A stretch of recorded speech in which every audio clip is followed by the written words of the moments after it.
নমস্কার, নির্মল আনন্দে সবাইকে সুস্বাগতম। গুরুদেব প্রভু শ্রীকৃষ্ণ রাধামায়ের আশীর্বাদকে সারথি করে শ্রীমদ ভগবত গীতার প্রণাম মন্ত্র দিয়ে শুরু করছি আজকের গীতা পাঠ। শ্রীকৃষ্ণ হৃদয় গীতা সংসার মরণাশিনীম জ্ঞানম ভক্তি মুক্তি দাত্রীম গীতা দেবীম নমস্তুতে।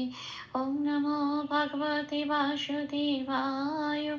ওং নমো ভগবতে বাসুদেবায়। ওং নমো ভগবতে বাসুদেবায়। রাধে রাধে রাধে রাধে রাধে রাধে রাধে রাধে রাধে রাধে। শ্রীমদ্ ভগবত গীতা দ্বিতীয় অধ্যায় শ্লোক নম্বর 37। হতো বা প্রাপ্স্যসি স্বর্গম জিত্বা বা ভক্ষ্যসি মহিম তস্মাদুত্তিষ্ঠ কৌন্তেয় যুদ্ধায় কৃত নিশ্চয়ঃ। আচ্ছা, এখানে প্রথম লাইনের প্রথম পাঠটুকু হচ্ছে হত বা প্রাপ্স্যসি স্বর্গম, এইটুকুনি। এটা আমি বাংলায় বললাম, এবার দেখি এটা কিভাবে সংস্কৃততে ভেঙে ভেঙে বলবো, সেটাই বাংলা হরফে প্লাস প্লাস দিয়ে একটু লিখে সাজিয়ে নিয়েছি এবং কিছু কিছু জায়গায় লাল দিয়েছি। যে যে জায়গাগুলোতে লাল দিয়েছি সেই জায়গাগুলো উচ্চারণটা হবে না। ঠিক ওপরের ব্র্যাকেটে যে যে অক্ষরগুলো দেওয়া আছে লালের ওপরেই সেইগুলোই উচ্চারিত হবে চ্যান্টিং এর চলনের সময়। আচ্ছা, প্রথম লাইনের প্রথম পার্টটুকু একটু দেখে নি। হত, আচ্ছা হটা পূর্ণরূপে উচ্চারিত হচ্ছে, তো ওটা যেমন আছে তেমন। বাতে একটু লাল দিয়েছি কারণ পাশের ক্যালেন্ডারে 2 নম্বরে তালিকাভুক্ত করে দেওয়া আছে বয়ের উচ্চারণ সংস্কৃততে ও প্লাস অ। এটাকে ঠোঁট খুলে ওয়া বলে উচ্চারণ করতে হয়। এখানে যেহেতু বা আছে সেই জন্য উপরের ব্র্যাকেটে আমি বা এর উপরে লিখে দিয়েছি ও প্লাস আ, মানে এটাকে উচ্চারণ করতে হবে ওয়া বলে। এখানে কি হবে তাহলে? হত ওয়া। আচ্ছা, তারপরের অক্ষর আছে প্রাপ্স্যসি, এখানে যুক্ত অক্ষর আছে চ্যান্টিং এর চলনের সুবিধার জন্য এগুলোকে একটু ভেঙে ভেঙে বলতে হয়। প্রাপ্স্যসির পয়সয়টাকে একটু ভাঙবো, প্রয়রা ফলে আকারটা যেমন আছে তেমন রইল। পয়সয়টা ভাঙতে গেলে প্রথম অক্ষর আসে প, সেটাকে বের করে আনবো। বের করে আনতে গেলে একটা হসন্ত লাগাতে হয়। পয় হসন্ত লাগিয়ে পটা বেরিয়ে এসে যখন আসবে তখন পয়ে হসন্ত লেগে যাওয়া মানে ওটা অর্ধ প হিসেবে উচ্চারিত হবে। তার মানে কি, সেটা আর পূর্ণরূপে প বলে উচ্চারিত হতে পারবে না। আগের অক্ষরের সাথে জুড়ে, যেমন এখানে আছে পয়রা ফলা আকার, আগের অক্ষর তার সাথে জুড়ে প্রাপ বলে উচ্চারিত হবে। আচ্ছা, তাহলে পটা বেরিয়ে গেল, যন্ত্রেশ্বয় জফলাটা পড়ে রইল।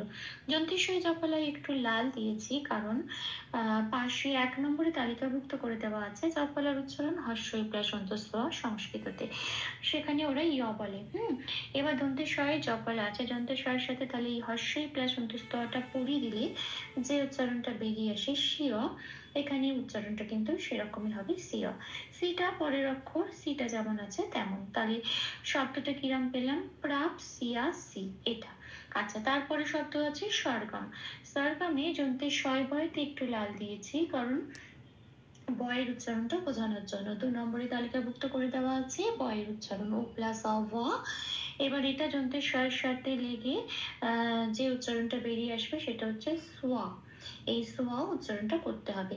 তারপরের অক্ষর আছে গয় রেপ, 3 নম্বরে তালিকাভুক্ত করে দেওয়া আছে। রেপটা বয় শূন্য রয় হসন্ত হিসেবে প্রতিস্থাপিত হয়ে যায় এবং আগের অক্ষরের সাথে জুড়ে উচ্চারিত হয়। তার মানে এখানে যন্ত্রের শয় বয় হচ্ছে আগের অক্ষর, তার সাথে জুড়ে উচ্চারিত হবে সোয়ার। তাহলে গটা ফ্রি হয়ে গেল, গটা এবার পূর্ণরূপে উচ্চারিত হবে। পাশের অক্ষর আছে অনুস্বর। পাশের ক্যালেন্ডারে 4 নম্বরে তালিকাভুক্ত করে দেওয়া আছে অনুস্বরটা যদি শব্দের শেষে থাকে তাহলে ময় হসন্ত হিসেবে প্রতিস্থাপিত হয়ে যায়। এখানে অনুস্বরটা তাহলে ময় হসন্ত হিসেবে প্রতিস্থাপিত হয়ে তৈরি করবে গাম। তাহলে শব্দটা কি পেলাম? সোয়ার গাম। এটা পুরো পার্টটা কি পেলাম? হত ওয়া প্রাপ্স্যসি স্বর গাম, এটা। এবার আসি পরের পার্টে। পরের পার্টটা আছে জিত্বা বা ভোক্ষ্যসি মহিম, এটা আমি বাংলায় বললাম। এবার দেখি এটাকে কিভাবে সংস্কৃততে উচ্চারণ করব। জিটা যেমন আছে তেমন। তোয়াতে আমি একটু লাল দিয়েছি তার কারণ বয়ের উচ্চারণের জন্য। বয়ের উচ্চারণ ও প্লাস অ, কিন্তু ওয়া এখানে আছে আকার, তয় বয় আকার, সেই জন্য উপরে ব্র্যাকেটে কি দিয়েছি ও প্লাস আ তোয়া। তাহলে কি উচ্চারণটা পেলাম? জিতওয়া। আচ্ছা, তারপরের অক্ষর বা, বাতেও তাই ও প্লাস আ ওয়া, জিতওয়া ওয়া, এটা হয়ে গেল। তারপরের অক্ষর আছে ভোগ শসে। ভোগ শসেতে ক্ষিয় আছে। ক্ষিয়র উচ্চারণ হচ্ছে, ক্ষিয়কে ভাঙলে পাওয়া যায় হচ্ছে কয় হসন্ত প্লাস পেট কাটা মূর্ধন্য ষ। 6 নম্বরে তালিকাভুক্ত করে দেওয়া আছে। আচ্ছা, এই যে পেট কাটা মূর্ধন্য ছয় হসন্ত, কয় হসন্ত, কয় হসন্ত প্লাস পেট কাটা মূর্ধন্য ষ, এই দুটো অক্ষর বেরিয়ে আসে ক্ষিয়কে ভাঙলে। তাহলে কয় হসন্তটা আগে বেরিয়ে এলো, ভয়কার আগের অক্ষর, তার সাথে যুক্ত হয়ে তৈরি হলো ভোগ, পেট কাটা মূর্ধন্য ষ, জফলাটা পড়ে রইলো। এবার এটাকে একটু লাল দিয়েছি কারণ জফলার উচ্চারণের জন্য। জফলার উচ্চারণ হর্ষই প্লাস অন্তস্থ। তাহলে এবার পেট কাটা মূর্ধন্য ষ এর সাথে হর্ষই প্লাস অন্তস্থটা পড়িয়ে দিলে যে উচ্চারণটা বেরিয়ে আসে শিও, এখানেও ঠিক সেই উচ্চারণটা হবে। আদন্তের শয়ের কাছে এটা যেমন আছে তেমন। শুধু মনে রাখতে হবে যন্তের শয়ের উচ্চারণ সংস্কৃততে সারেগামা পায়ের যে আমরা সটা বলি সা, ঠিক সেই উচ্চারণটা সে। আচ্ছা, তাহলে শব্দটা কি পেলাম? ভোগ সিয়া সে, এটা। তারপরের অক্ষর আছে মহিম, এটা যেমন আছে তেমনই রেখে দিলাম। মকে পূর্ণরূপে উচ্চারণ করলাম ম, আর হিমে ওখানে খেয়াল রাখতে হবে ম একটা হসন্ত আছে। হসন্ত আছে বলে ওটা আগের অক্ষর হি এর সাথে জুড়ে উচ্চারিত হবে হিম। মহিম বলতে পারবো না, মহিম। তাহলে আমরা এই লাইনটা, এই পার্টটা কি পেলাম? জিতওয়া ওয়া ভোগ সিয়া সে মহিম। চলে আসি পরের লাইনে। তসমাদ উত্তিষ্ঠ কন্তীয়, এইটুকুই হচ্ছে প্রথম পাঠ পরের লাইনে। আচ্ছা, তসময় যন্তেশ্বয় ময় আছে, যুক্ত অক্ষর ভাঙবো, যন্তেশ্বটা আগে আছে, হসন্ত লাগিয়ে বার করে আনবো, তয়ের সাথে জুড়ে উচ্চারিত হবে তাস, মাটা পড়ে রইলো যেমন আছে তেমন। দুত্তিষ্ঠতেও তয় তয় হর্ষই আছে, একটা তকে বের করে আনবো হসন্ত লাগিয়ে, দহেশ্বর সাথে জুড়ে উচ্চারিত হচ্ছে দুধ, আরেকটা তয় হর্ষই পড়ে রইলো, সেটা হচ্ছে তি। পরের অক্ষরে যুক্ত অক্ষর আছে পেট কাটা মূর্ধন্য ষয় ঠয়, পেট কাটা মূর্ধন্য ষকে হসন্ত লাগিয়ে বের করে আনছি, এই তয়হস্যের সাথে জুড়ে উচ্চারিত হচ্ছে তিস, ঠটা যেমন আছে তেমন পড়ে রইল। তাহলে শব্দটা কি পেলাম? তাসমা দুধ তিস ঠ, এটা। কোন তেও তাই, নয় তয়টাকে ভাঙছি, নয় হসন্ত দিয়ে নকে বার করে এনে ক উকার, কয় উকারের সাথে যুক্ত হয়ে এটা তৈরি হলো কোন, আর তেটা যেমন আছে তেমনই রইল, অন্তস্তটা যেমন আছে তেমনই রইল কোন্তেও। তাহলে প্রথম পার্টটা কি পেলাম? দ্বিতীয় লাইনের তসমা দুধ তিষ্ঠ কন্তেয়। এবার আসি পরের পার্টে, যুদ্ধায় কৃত নিশ্চয়। হ্যাঁ, এটা একটা বিসর্গ আছে। এবার দেখি এটা কিভাবে উচ্চারিত হবে। যুদ্ধায়তে অন্তস্থ জয় হর্ষ আছে, এবার এটাকে অন্তস্থ জয়কে উচ্চারণ করতে হয় হর্ষই প্লাস অন্তস্থ দিয়ে। হ্যাঁ, এইবার যেহেতু জয় হর্ষ আছে তাই ওপরের ব্র্যাকেটে আমি লিখে দিলাম হর্ষই প্লাস অন্তস্থ হর্ষ ইউ। তাহলে এটা কি হলো? ইউথ। হ্যাঁ, দয় হসন্ত দিয়ে এটা কি হলো? ইউথ। আচ্ছা, ইউ উচ্চারণ হলো। হ্যাঁ, ইউ। আচ্ছা, দয় ধয় আকার আছে সেই জন্য দটাকে বার করে আনলাম হসন্ত দিয়ে, এই ইউর সাথে দয় হসন্তটা যুক্ত হয়ে উচ্চারিত হচ্ছে ইউথ, ধয় আকারটা যেমন আছে তেমন পড়ে রইল, তো স্তটাও তাই। তাহলে শব্দটা কি পেলাম? ইউথ ধায়। হ্যাঁ, তারপরের অক্ষরে আসি কৃত নিশ্চয়, এখানে একটা বিসর্গ আছে।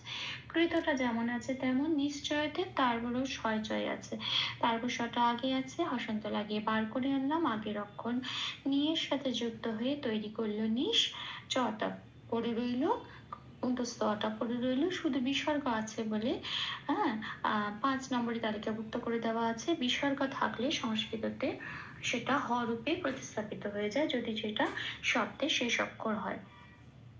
আচ্ছা, তাহলে শেষ অক্ষরটা বিসর্গ বলে এখানে বিসর্গটা আমি হ রূপে প্রতিস্থাপিত করে দিলাম, তাহলে উচ্চারণটা পেলাম কৃত নিশ্চয় হ। তাহলে পুরো পাঠটা কি পেলাম? ইউথ ধায় কৃত নিশ্চয় হ। ভুল দুটি ক্ষমা করে দেবেন, অনুশীলনের সুবিধার জন্য 3 বার করে চান্ট করে দেওয়ার চেষ্টা করলাম। हतो वा प्राप्स्यसि स्वर्गं जित्वा वा भोक्ष्यसि महीं तस्मादुत्तिष्ठ कौन्तेय युद्धाय कृतनिश्चयः हतो वा प्राप्स्यसि स्वर्गं जित्वा वा भोक्ष्यसि महीं तस्मादुत्तिष्ठ कौन्तेय युद्धाय कृतनिश्चयः। हत्वा प्राप्स्यसि स्वर्गं जित्वा वा भोक्ष्यसे महीम् तस्मादुत्तिष्ठ कौन्तेय युद्धाय कृतनिश्चयः। राधे राधे राधे राधे राधे राधे राधे राधे राधे राधे। तप्त काञ्चन गौराङ्गीं राधे वृन्दावनेश्वरी वृषभानुसुते देवी तां प्रणमामि हरे प्रिये। প্রভু ও শ্রী রাধা মায়ের কৃপা দৃষ্টি আমাদের সবার উপর বর্ষিত হোক। ধন্যবাদ। আপনাদের উৎসাহে আমার অনুপ্রেরণা, আমার সকল ভুল ত্রুটির ক্ষমা প্রার্থনা প্রভুর চরণে অর্পণ করলাম। ওম কৃষ্ণায় বাসুদেবায় হরয়ে পরমাত্মনে প্রণতক্লেশনাশায় গোবিন্দায় নমো নমঃ। শ্রীকৃষ্ণার্পণমস্তু। জয় শ্রীকৃষ্ণ।